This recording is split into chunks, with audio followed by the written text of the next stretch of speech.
नमस्ते जी नमस्ते। तो फाइनली DULLB की डेट आज अनाउंस हो गई। 19th अक्टूबर को आपका एग्ज़ाम है। As usual it's a Wednesday, as usual it's at 8 o'clock. First and foremost, before discussing what now to do in the next 28 days, as if you already don't know that, but let us discuss it out any which way. First and foremost, thank you so much to all the folks जिन लोगों ने साथ दिया Twitter पे। पिछले 3 दिन से हमने इन लोगों की जान ले रखी थी, DGNTA को, UGC chairman, etc., etc. And then we reached out to at least half a dozen journalists, and thank you to Shinjini Ghosh ji, जिन्होंने टाइम्स ऑफ इंडिया में कल फाइनली ये स्टोरी पब्लिश कर दी.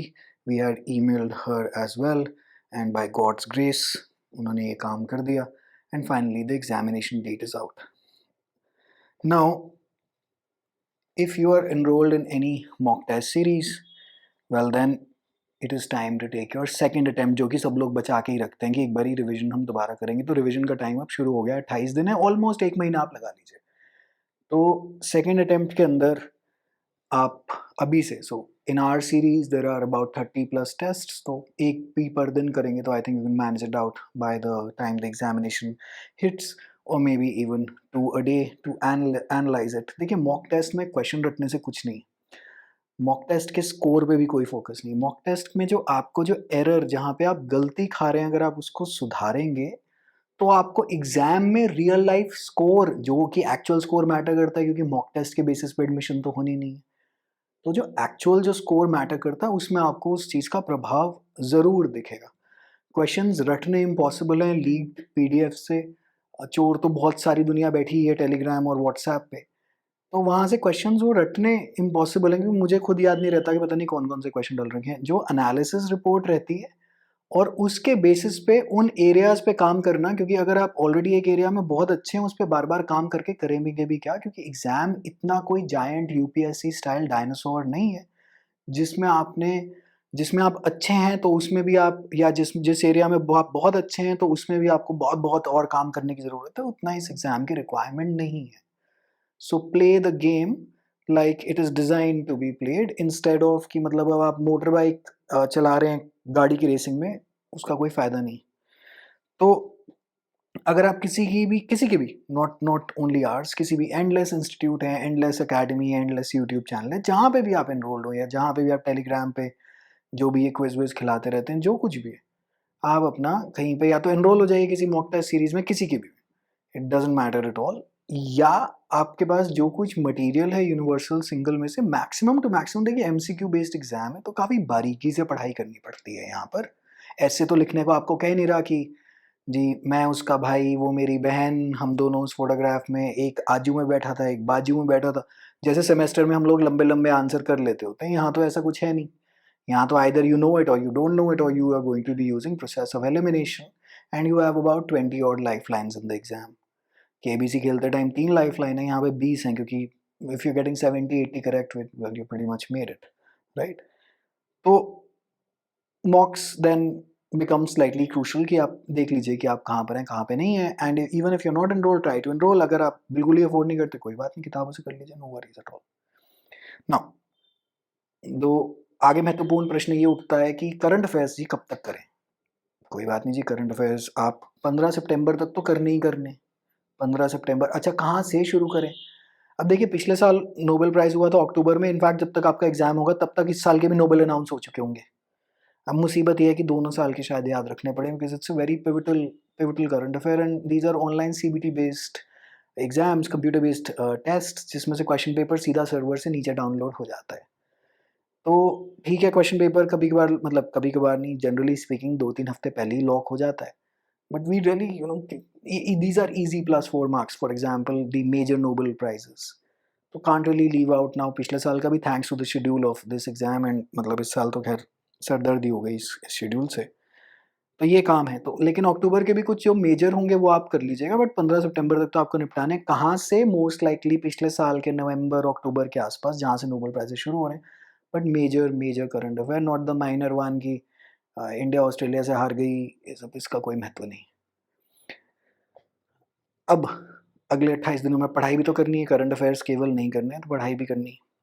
सबसे पहले, अगर पढ़ाई छूट भी चुकी है, रिवीजन शेड्यूल डेड हो चुका है, 2-3 हफ्ते से आप छुट्टी पर हैं, डीमोटिवेटेड हैं, डीमोरलाइज़्ड हैं, सब हैं। ऐसी कोई दिक्कत तो ऐसा कुछ नहीं है कि you are the only special और यूनिक वन। फॉर्म बंद हुए 30 जून हो गए, so we pretty much almost in the same boat. सबसे पहले शुरू करें कॉन्स्टिट्यूशन एंड पॉलिटी से। फिक्स कर लीजिए कि मैं कॉन्स्टिट्यूशन एंड पॉलिटी निपटाऊँगा या निपटाऊँगी। और आपको रफली अगर आपने अच्छे से कॉन्स्टिट्यूशन पॉलिटी करी जिसमें जजमेंट है, कॉन्स्टिट्यूशनल हिस्ट्री है, प्री कॉन्स्टिट्यूशनल हिस्ट्री है और फिर आपकी पूरी की पूरी कॉन्स्टिट्यूशन है, पॉलिटी है, पीएम है, स्पीकर है, parliament, Lok Sabha, Rajya Sabha etcetera etcetera. उसको आपको आप समझ लीजिएगा कि आपको 10 दिन लग जाएँगे। अमेंडमेंट्स करनी है, लैंडमार्क जजमेंट्स करने हैं, कॉन्स्टिट्यूशन की इंटरलिंकेज कैसे दूसरे कानूनों से है, वो सब करते हुए आपको 10 दिन तो मिनिमम लगेंगे। तो आप शुरुआत इस भारी भरकम हाथी को टैकल आउट करिए क्योंकि मैक्सिमम क्वेश्चंस यहीं से आते हैं, शेड्यूल्स में से आते हैं, अमेंडमेंट में से आते हैं, सुप्रीम कोर्ट जजमेंट्स में से आते हैं। तो कॉन्स्टिट्यूशन एंड पॉलिटी से आप शुरुआत करें। मेरी ये राय है, बाकी तो ये ऑब्वियसली सब कुछ उपदेश होते हैं, आदेश नहीं है। उपदेश है कि आपको मानना हो सही है, नहीं मानना हो तो कोई भी ऐसी कोई दिक्कत भी नहीं है। अभी जैसे कुछ दिन पहले भी मैंने व्हाट्सएप चैट पे देखा था कि कई लोग कह रहे थे, "अरे! टीएलओआई वालों को क्या रिट लगाने की ज़रूरत थी?" बाय द वे इस मंडे को ऑलमोस्ट हम रिट लगा ही रहे थे अगर ये लोग डेट्स नहीं अनाउंस करते, क्योंकि मीडिया प्रेशर बन गया तो इन्होंने डेट्स अनाउंस कर दी।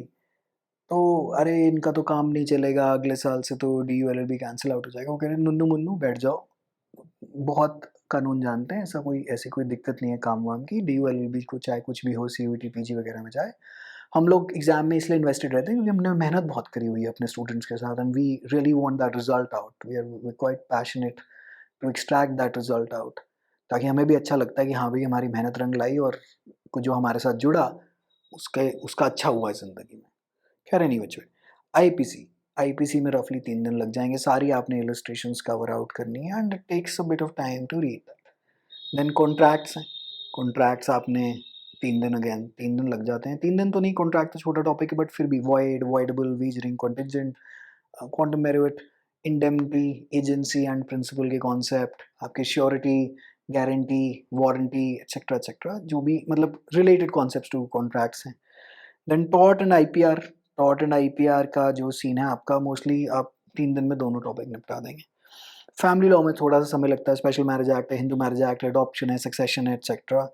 सो रफली मतलब अगर आप मिला-जुला के भी करें तो 25 दिन, तो एक एक स्ट्रीम बना लीजिए कि मैं पहले कॉन्स्टिट्यूशन पॉलिटी निपटाऊँगा, निपटाऊँगी, फिर आईपीसी, फिर कॉन्ट्रैक्ट, फिर टॉर्ट्स, फिर आईपीआर, फिर फैमिली लॉ, इसी सीक्वेंस में चल लेंगे तो अच्छा काम आपका बन जाएगा। फिर लेकिन केवल यही तो नहीं है। तो 3 दिन में, हर 3 दिन में आपके पीछे कोई बैकलॉग जो है कोई करंट अफेयर्स का, वो आपको निपटाना है। हर 3 दिन में 1 महीने का करंट अफेयर ज़रूर आप निपटा लीजिएगा। देन हर 3 दिन में ऑलमोस्ट 2 से 3 टॉपिक आप अपने स्टैटिक जीके के रिवाइज़ करिए, जैसे यूनाइटेड नेशंस हो गया, जैसे कि आपका कोई भी नदियाँ हो गईं, कोई भी डैम हो गए भारत के और हमारी इंडिपेंडेंस हिस्ट्री के बारे में, नीति आयोग है, ऐसे टॉपिक हर 3 दिन में कम से कम 2 से 3 आपके निपट जाने चाहिए, क्योंकि स्टैटिक जीके के भी बिना इस एग्ज़ाम में कोई काम आपका चलता नहीं।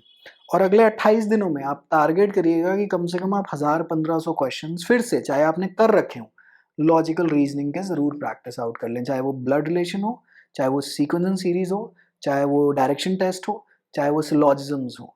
ये 4 टॉपिक पे तो आपकी पकड़ चाहिए ही इस एग्ज़ामिनेशन में। और तैयारी ऐसे करिएगा कि अनरिज़र्व्ड का कट ऑफ 239 पे है। तैयारी ऐसे करिए, मैं आपको कट ऑफ नहीं बता रहा हूँ, मुझे कैसे पता होगा कट ऑफ, बट तैयारी इस मुताबिक करिए कि 240 से नीचे तो भैया मेरे पास अनरिज़र्व्ड में सीट है ही नहीं। क्योंकि अगर आप ऐसे तैयारी करेंगे तो आप और ज़्यादा तैयारी करेंगे। एग्ज़ैक्ट कट ऑफ क्या होगा, क्या नहीं होगा, कह नहीं सकते। बट 239 आप फ़िक्शनल अपने दिमाग में एक बेंचमार्क सेट करके चलेंगे तो आपको बहुत अच्छा हो जाएगा, बहुत अच्छा लगेगा आपको कि बहुत अच्छी तैयारी कर पाएँगे आप। तो 240 के आसपास अपना अनरिज़र्व्ड वालों का कट ऑफ करना, और जो हमारे जो कोटा वाले, जो रिज़र्वेशन वाले भी जो भाई-बंधु हैं, चाहे वो ये ओबीसी में हों, ओबीसी का भी अब कट ऑफ अच्छा खासा जाता है, तो 50% प्लस ऑलमोस्ट आप मतलब 205 के तकरीबन 205-200 नंबर से ऊपर ही कट ऑफ मानेंगे। उसी हिसाब से तैयारी करिएगा। इस बात पे रिलाय मत करिए कि चलिए कोटा है, हो ही जाएगा। वो बाकी कोटों पे छोड़ दो, ओबीसी वाली भी जनता, क्योंकि अगर अनरिज़र्व्ड का उठा तो आपका भी कट ऑफ जागेगा ही जागेगा। तो कृपया करके आप उस माइंडसेट में चलिए। शेड्यूल हो गया, कॉन्स्टिट्यूशन, पॉलिटी वगैरह खैर मैं रिपीट नहीं करूँगा। करंट अफेयर्स, लॉजिकल रीज़निंग, आपका सारा काम हो गया। एग्ज़ामिनेशन टफ नहीं, ये माइंडसेट लगा के चलिएगा कि एग्ज़ाम टफ नहीं है। एग्ज़ामिनेशन DU-LLB का कभी ना तो कभी टफ था इतना, 100 क्वेश्चन करने हैं 120 मिनट में। एग्ज़ामिनेशन उतना टफ नहीं है, ये मेंटल माइंडसेट लगा के चलिए, टफ हो ना हो क्या है, लेकिन मेंटल माइंडसेट तो ऐसे ही लगा के चलेंगे कि भाई एग्ज़ाम टफ नहीं है अपना। क्योंकि देखिए यूपीएससी है नहीं, कोई प्री नहीं, कोई मेंस नहीं, कोई इंटरव्यू नहीं है। जुडिशरी में भी ऐसा ही, एनएल सैट में भी ऐसा ही है रफली, बट एज सच इसमें कोई स्क्रीनिंग नहीं है, कुछ नहीं है। तो आप कृपया करके आप ये बात मान के चलिए कि एग्ज़ाम उतना टफ नहीं है। और अभी भी अगर आप जाग गए, 28 दिन more than enough, more than enough है आपके पास ये एग्ज़ाम क्लियर करने को। ये और बाय द वे ये ओनली बैच है, ये only batch, this perhaps will be the first and last batch that got so much time to prepare. You pretty much have no excuse whatsoever of time and preparation and delay. अभी भी 28 दिन, ये नहीं कि 10 दिन बाद exam हो गया, 28 दिन है बंधु। और अगर शुरू से तैयारी करते आए अब तो आप बोर हो चुके होंगे, सर पकड़ चुके होंगे कि भाई अब क्या करें। कोई बात नहीं, दोबारा जाग जाइए और रिविजन कर लीजिए। It is pretty much as simple as that, and these things you pretty much knew or rather know from from your preparation. अब तो आप इतने मैच्योर हो ही चुके हैं, कोई स्कूल में 10वीं 12वीं वाला वो कॉन्टी पार्टी वाला बच्चा तो अब रहे नहीं आप, राइट। तो यहाँ से आप शुरुआत कर लीजिए। Hopefully you can follow the schedule out, hopefully it is helpful to you, and I kid you not, 20 days, 28 days rather, is more than enough time even to start off right now. All right, I am wishing you all the very best for your preparation.